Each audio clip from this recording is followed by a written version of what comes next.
Hi students, today I am going to discuss about another important concept in the second chapter, that is indifference curve analysis.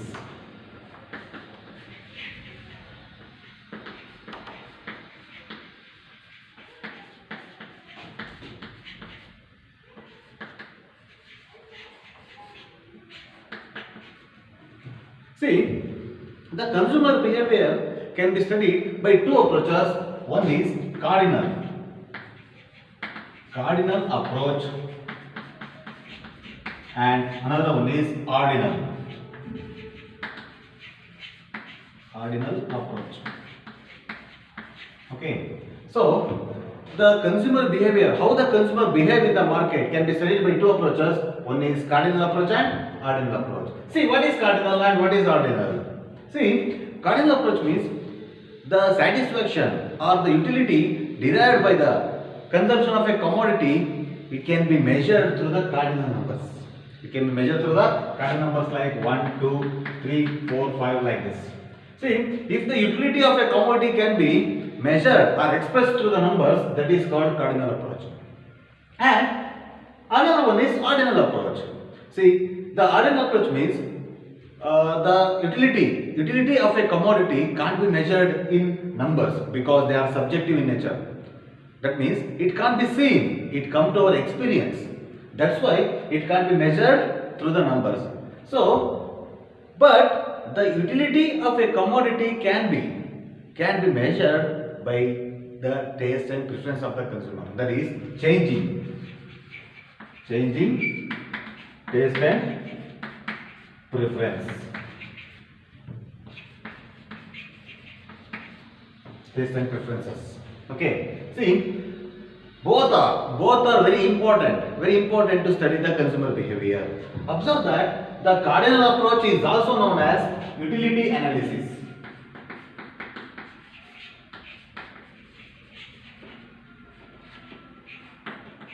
Utility analysis. It was discussed in the previous video. Just observe. Okay, and the ordinal approach is also known as indifference curve. Indifference curve analysis. Okay, so ordinal utility approach is also known as utility analysis, and ordinal approach is also known as indifference curve analysis. Okay, just go through the indifference curve analysis. See, the indifference curve analysis was first propounded by Edgeworth, Professor Edgeworth, in 1881. It was first propounded by Edgeworth in 1881. Later, it was developed by Pareto, Wilfred Pareto, in 1906. Developed by Pareto in 1906. But the contribution for the development of indifference curve analysis goes to RGD, Allen, and J.R. Hicks, which is short formally called Allen and Hicks. Okay, see, the four economists are contributed for the development of indifference curve analysis. Edgeworth, it was first propounded by Edgeworth in 1881, and in 1906, the Wilfred Pareto was developed the indifference curve analysis. But the contribution for the popularization of indifference curve analysis goes to Allen and Hicks, RGD, Allen and Hicks. Then the question is, what do you mean by indifference curve? What is the nature of indifference curve? What are the properties of indifference curve? That will be discussed in this class. Okay. So what is indifference curve? What is the nature of indifference curve? See, I told you that in the previous class, the consumer will not spend entire income on the purchase of a single commodity. So he has to choose a combination of quantities of both commodities. That will be shown in the indifference curve analysis. See, the indifference curve studies or shows the different combinations of quantities of two commodities which gave or which represents same level of satisfaction to the consumer. Same level of satisfaction to the consumer. That means the combinations, that is the bundles of two commodities which gave or which represents same level of satisfaction. That is called indifference curve. That is the combination which lies on indifference curve. A particular indifference curve represents same level of satisfaction. Okay, let it see with the help of example. Assume that there are two commodities, commodity A and commodity B. Commodity A and commodity B. See, the consumer prefers two commodities in a combination. That is, first column is combination. Okay. I will add up another one column, that is MRS. Okay. Margin rate of substitution. MRS means it is useful in the next concept. I will explain. See, combinations. Assume that there are 5 combinations: A, B, C, D, and E. Okay. So in the first combination, he purchased 12 units of commodity A and 1 unit of commodity B. 12 units of commodity A, 1 unit of commodity B. Here ratio is 1:, there is no MRS here. First combination. In the second combination, he want to increase additional unit of commodity B, so he has to sacrifice some units of commodity A. That is okay. Then again in the combination C, he want to increase one more additional unit of commodity B. He has to sacrifice some units of commodity A, that is 5 units. Okay. Again in the combination D, he increase the units of commodity B by decreasing the units of commodity A. In the fifth combination, again he increase 1 unit of commodity B by decreasing the units of commodity A. Assume that the consumer always prefer to purchase more units of both commodities. That nature is called rational. That means a rational consumer is always prefer to buy more units of or more quantities of any one commodity or both commodities. That is called monotonic preference.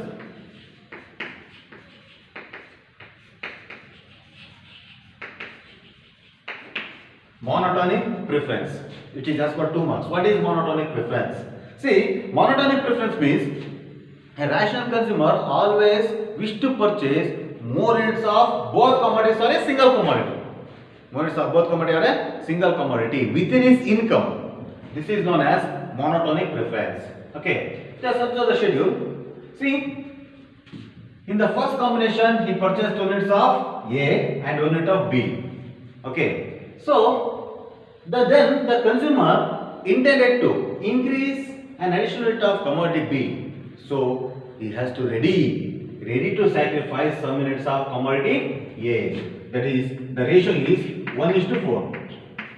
See, to increase 1 unit, he has to sacrifice 4 units. 1:4.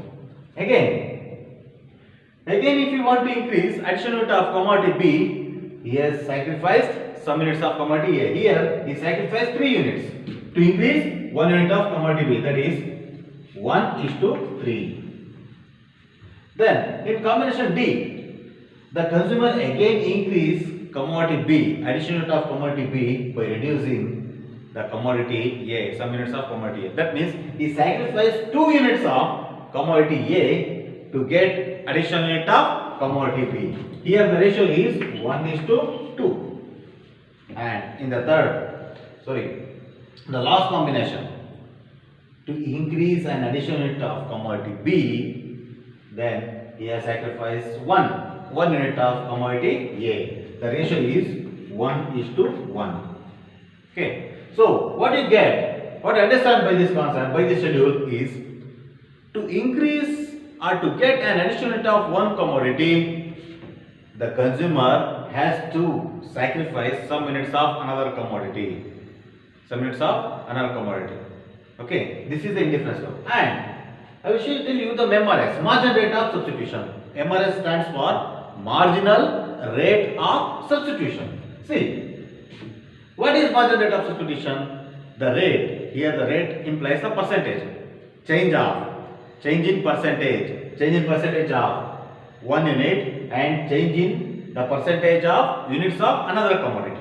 Okay, see, the MRS means it is a rate at which the consumer is ready to sacrifice a commodity, units of a commodity to get an additional unit of another commodity.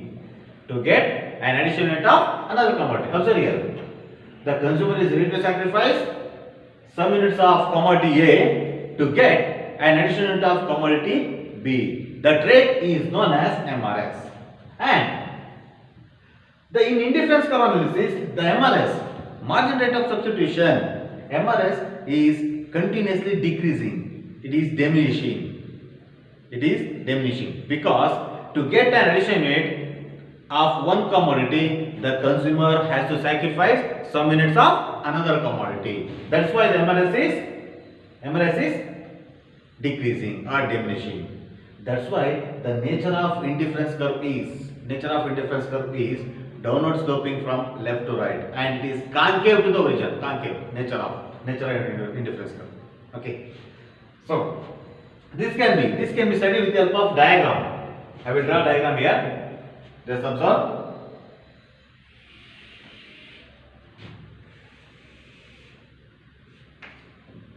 Okay.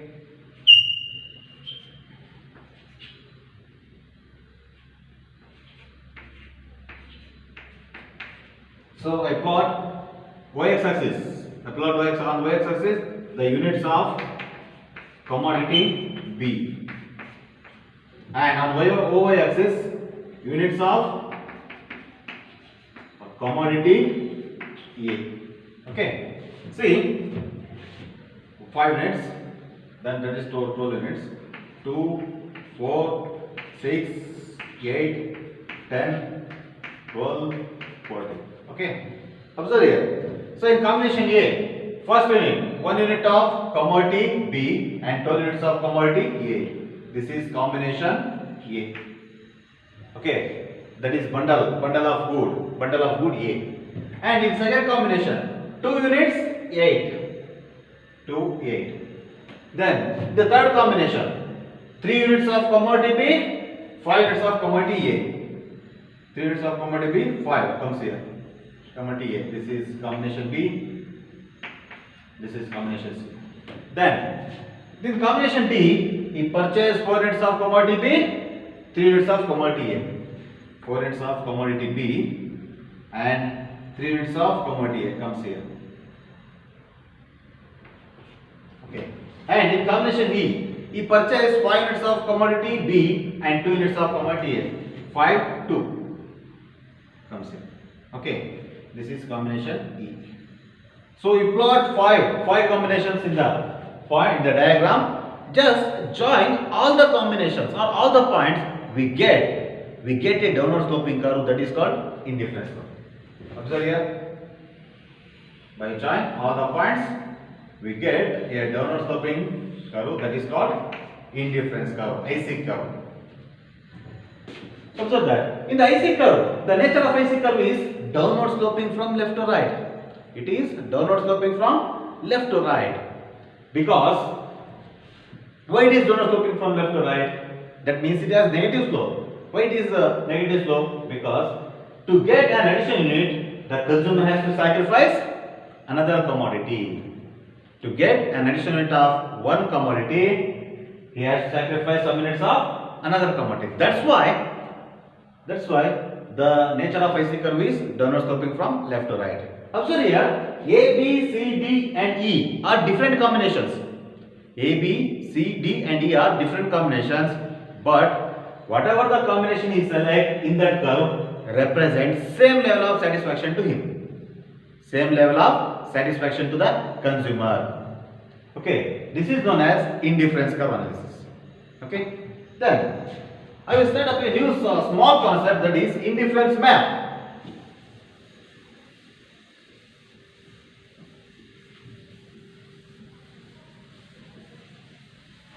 Indifference map. Okay. See, this question is also indifference map, is also asked for 4 marks. So what is indifference map? Okay, in the previous concept we studied about the indifference curve, a single indifference curve. That is, a single indifference curve represents a particular level of satisfaction. Whatever the combination he select, the consumer select, it will give a particular level of satisfaction to the consumer. Either he select A, B, or C, or E, or D, or E. They represent same level of satisfaction. Okay, but indifference map, a set of indifference curve is called indifference map. We can see different indifference curves, but they represent different level of satisfaction. So indifference map means a set of indifference curve which represents different level of satisfaction, or which gave different level of satisfaction to the consumer. This is known as indifference map. Okay, see, this can be studied with the help of diagram. Observe here, x, y axis, so units of commodity B and units of commodity A. Okay, see, this is IC1, IC2, IC3. Okay, there are just assume that there are 3 combinations, 3 curves. Okay, observe here, the IC1 is a particular level of indifference curve. So here we plot A combination or B combination. So we select A or B, select combination A or combination B, they give same level of satisfaction to us. But the combination which lies on higher indifference curve, that is IC2, it may give higher level of satisfaction to him than the lower indifference curve. See, in this combination, it gave more satisfaction to him than A and B. That is, C combination gave more satisfaction to him than A and B. And continue. If they select combination D, which lies on IC3, which may give higher level of satisfaction than IC2 and IC1. See, observe the diagram. In the indifference map, the lower indifference curve represents a lower level of satisfaction to him. And higher indifference curve represents higher level of satisfaction. Whatever the combination which lies on lower indifference curve may give lower level of satisfaction to him. And whatever the combination which lies on higher indifference curve, they may give higher level of satisfaction to him. So, a rational consumer is always move towards higher indifference curve. That is, from lower indifference curve to higher indifference curve. Okay, because if the income of the consumer increases, he may purchase more units of both commodities. For example, in the IC1, we have only income is rupees 20. The consumer income is only rupees 20. Okay, if his income increases, he may shift to, if income increases to 50 rupees, then he may shift to IC2. That means he can purchase more units of both commodities. Okay, again, if the income is increases to 100 rupees, then he can move the third, that is IC3, that is higher indifference curve. Okay, so a rational consumer is always move from lower indifference curve to higher indifference curve. This is about the indifference map. Okay, thank you students. I hope you understand the concepts. If you have any doubts, just mention questions, mention in the comment box. I will answer.